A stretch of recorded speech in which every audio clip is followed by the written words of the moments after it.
എല്ലാവർക്കും പിങ്ക് കോർണറിലേക്ക് സ്വാഗതം. ഇന്ന് നമ്മൾ ഉണ്ടാക്കാൻ പോകുന്നത് നല്ല സ്പൈസി ആയിട്ടുള്ള ഗോബി മഞ്ചൂരിയനാണ്. ഇതിന് ആദ്യമായിട്ട് തന്നെ കോളിഫ്ലവർ നന്നായി കട്ട് ചെയ്ത് ഉപ്പും മഞ്ഞൾപ്പൊടിയും ഒക്കെ ഇട്ട് തിളപ്പിക്കുകയാണ് വേണ്ടത്. ഒരു കോളിഫ്ലവറാണ് ഞാൻ എടുത്തേക്കുന്നത്. അതിനുള്ളിലെ അഴുക്കൊക്കെ പോകാനും പുഴുക്കളൊക്കെ നീക്കാനുമാണ് നമ്മൾ 10-15 മിനിറ്റ് തിളപ്പിക്കുന്നത്. അതിനുശേഷം നീളത്തിൽ കനം കുറച്ച് കോളിഫ്ലവർ കഷ്ണങ്ങളാക്കുക. അതിനു വേണ്ടി ഒരു ബൗളിൽ 1.5 കപ്പ് കടലപ്പൊടി എടുത്തിട്ടുണ്ട്. അതിലേക്ക് 1.5 teaspoon Kashmiri chilli powder, 1/2 teaspoon turmeric powder, ഉപ്പ്, പാകത്തിന് വെള്ളം എന്നിവ ആഡ് ചെയ്യണം. ഞാനിവിടെ തിക്ക് ബാറ്റർ കിട്ടാനുള്ള വെള്ളം മാത്രമേ ചേർക്കുന്നുള്ളൂ. ഫ്രൈ ചെയ്യുമ്പം അധികം വെള്ളം പാടില്ല. എന്നിട്ട് മാവ് കുഴച്ച് അല്പം കട്ടിയിൽ പരുവപ്പെടുത്തിയെടുക്കാം. ഇനി കട്ട് ചെയ്ത് കോളി പീസസ് നമുക്ക് ഈ മസാലയിൽ പുരട്ടിയെടുക്കാം. കൈകൊണ്ട് തന്നെ കോളിഫ്ലവറിനെ മസാല വച്ച് ഫുള്ളി കവർ ചെയ്ത് വേണം മിക്സ് ചെയ്യാനായിട്ട്. മസാല പിടിക്കാൻ കുറച്ച് നേരം വെയിറ്റ് ചെയ്യാം.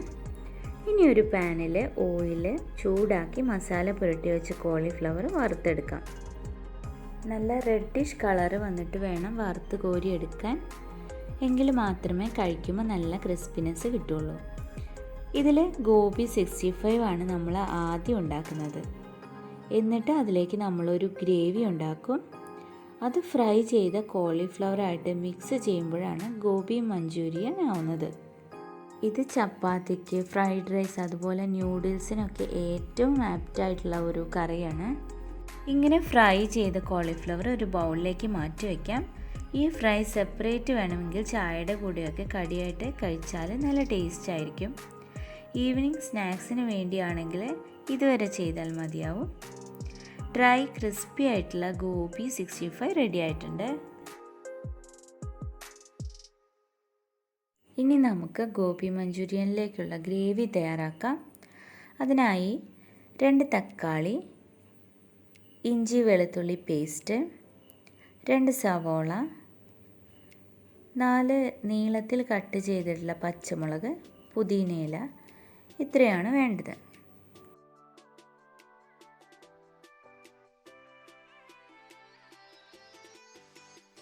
ആദ്യം ഒരു കടായി ഓയിൽ ഒഴിച്ച് ചൂടാക്കിയിട്ട് അതിലേക്ക് ജിഞ്ചർ ഗാർലിക് പേസ്റ്റ് ചേർക്കാം.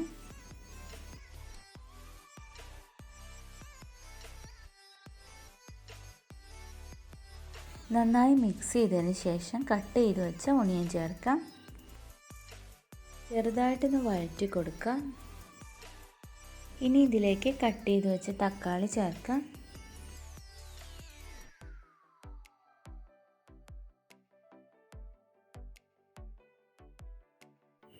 ഇനി നമുക്ക് പച്ചമുളക് ചേർക്കാം. എന്നിട്ട് നല്ലപോലെ മിക്സ് ചെയ്യാം. ശേഷം ഇതിലേക്ക് 1.5 കപ്പ് വെള്ളം ചേർക്കാം. വെള്ളം നിങ്ങളുടെ പാകത്തിന് ചേർക്കാം കേട്ടോ. ഗ്രേവി കൂടുതലായിട്ടാണ് വേണ്ടതെങ്കിൽ കുറച്ച് വെള്ളം ചേർത്താൽ മതി. എന്നിട്ട് ഒന്ന് കുക്കാവാനായിട്ട് അടച്ചു വയ്ക്കാം. ലോ ഫ്ലെയിമിലിട്ട് 5 മിനിറ്റ് കഴിഞ്ഞ് തുറന്ന് നോക്കാം. ബോയിൽ ചെയ്യുന്ന സമയത്ത് തന്നെ 1 ടീസ്പൂൺ ഗോബി മഞ്ചൂരിയൻ മസാല ചേർക്കുക. ഗോബി പൗഡർ നിങ്ങളുടെ കയ്യിലുണ്ടെങ്കിൽ തീർച്ചയായിട്ടും ചേർക്കുന്നത് അതിൻ്റെ ടേസ്റ്റിന് നല്ലതായിരിക്കും. മീഡിയം ഫ്ലെയിമിലാക്കി ഫ്രൈ ചെയ്ത കോളിഫ്ലവർ കടായിലേക്ക് ആഡ് ചെയ്യാം. മിക്സ് ചെയ്യുമ്പോൾ ഫ്രൈ ചെയ്ത് വെച്ച കോളിഫ്ലവറൊക്കെ ഉടഞ്ഞു പോവാതെ ശ്രദ്ധിച്ചിട്ട് വേണം കേട്ടോ.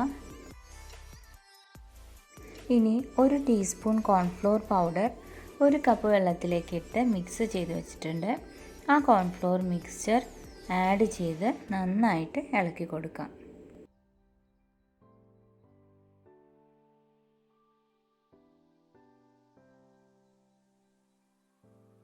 ഇവിടെ ഞാനൊരു ബൗളിൽ 2 ടീസ്പൂൺ സോയാ സോസും 3 ടീസ്പൂൺ ടൊമാറ്റോ സോസും യഥാക്രമം എടുത്തിട്ടുണ്ട്.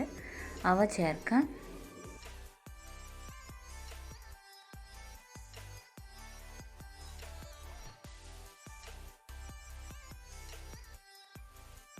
നമ്മുടെ ഗ്രേവിയിലേക്ക് എല്ലാവിധ ഇൻഗ്രീഡിയൻസും ഒരുപോലെ മിക്സ് ആവാൻ ശ്രദ്ധിക്കണം. ഇനി ഒരു പിഞ്ച് പെപ്പർ പൗഡർ ആഡ് ചെയ്യാം. ആവശ്യത്തിന് ഉപ്പും ചേർക്കാം. എഗെയിൻ മിക്സ് ചെയ്യാം. ചേരുവകളൊന്നും ഏറാതെയും എന്നാൽ കുറയാതെയും ചേരുമ്പോഴാണ് കറി ടേസ്റ്റി ആവുന്നത്. നിങ്ങൾക്ക് കാണാൻ നല്ല തിളച്ച് വരുന്നുണ്ട്, ഒപ്പം തന്നെ നല്ല സ്മെല്ലും വരുന്നുണ്ട്.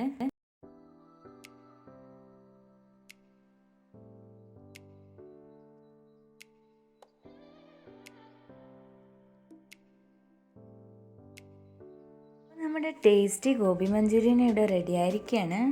ഒരു ബൗളിലേക്ക് ഒഴിച്ച് നല്ല രീതിയിൽ ഗാർണിഷ് ചെയ്തെടുക്കാം. നിങ്ങൾക്ക് കാണാൻ നല്ല തിക്കും ഡാർക്ക് റെഡിഷും ആയിട്ടുള്ള ഗ്രേവിയാണ് റെഡി ആയിട്ടുള്ളത്.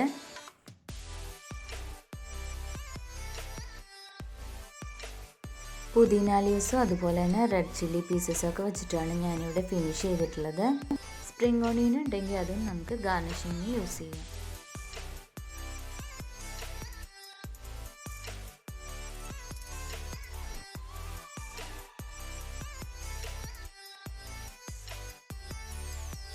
സോ ഇനി ഇതുപോലെ വെറൈറ്റിയും കോമണും ഒക്കെ ആയിട്ടുള്ള ഒരുപാട് റെസിപ്പീസ് സിമ്പിളായിട്ട് കുക്ക് ചെയ്യാൻ വേണ്ടിയിട്ട് സബ്സ്ക്രൈബ് ചെയ്യണം. ഇഷ്ടപ്പെട്ടെങ്കിൽ ലൈക്ക് ചെയ്യാം, ഷെയർ ചെയ്യാം. അപ്പോൾ thanks for watching. Bye bye, take care.